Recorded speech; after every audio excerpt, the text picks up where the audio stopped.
نبی کریم صلی اللہ علیہ وسلم نے ایک شخص کو دیکھا کہ اس نے پیتل کی انگوٹھی پہنی ہوئی تھی۔ حضور نے فرمایا کہ میں تم سے بتوں کی بو محسوس کرتا ہوں۔ اس شخص نے انگوٹھی اتار کر پھینک دی اور لوہے کی انگوٹھی پہن لی۔ حضور نے فرمایا کہ میں تم پر جہنمیوں کا زیور دیکھتا ہوں۔ اس شخص نے وہ انگوٹھی بھی اتاری اور حضور سے پوچھا کہ یا رسول اللہ صلی اللہ علیہ وسلم، آپ ہی ارشاد فرمائیے کہ انگوٹھی کس طرح کی ہونی چاہیے؟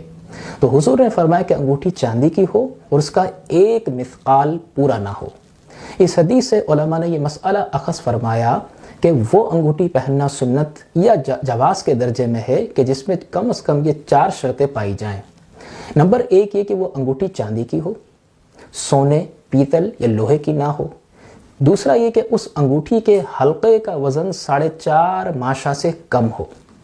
تیسرا یہ کہ اس انگوٹھی میں کوئی نگ لازمی ہو اور نگ بھی ایک ہی ہو۔ ایسا نہ ہو کہ اس انگوٹھی میں بہت سارے نگ ہوں، جیسے بہت چھوٹے چھوٹے بعض انگوٹھیوں میں نگ جڑے ہوتے ہیں، اس طرح کی انگوٹھی پہننا گناہ ہے۔ اور چوتھی شرط یہ کہ بیک وقت ایک ہی انگوٹھی پہنی جائے۔ جیسا آپ نے دیکھا ہوگا بعض لوگ بہت ساری انگوٹھی ہاتھ میں چڑھا لیتے ہیں، جی بہت پہنچا ہوا بابا ہے، تو اس طرح کی انگوٹھیاں پہننا بالکل گناہ ہے۔ اگر کسی شخص نے ان شرائط سے ہٹ کر کوئی انگوٹھی پہنی، سونے کی، لوہے کی، اس طرح کی انگوٹھی یا چاندی ہی کی پہنی، لیکن بہت ساری انگوٹھیاں پہن لی، یا اس انگوٹھی میں نگ نہیں تھا، یا نگ تھا تو بہت سارے نگ تھے، تو اس طرح کی انگوٹھی پہننا مکروہ تحریمی ہے، یعنی حرام کے نزدیک ہے۔ اور وہ کام کے جو مکروہ تحریمی ہوں اگر کوئی شخص مستقل طور پر کرے تو وہ شخص حرام کا مرتکب کہلاتا ہے۔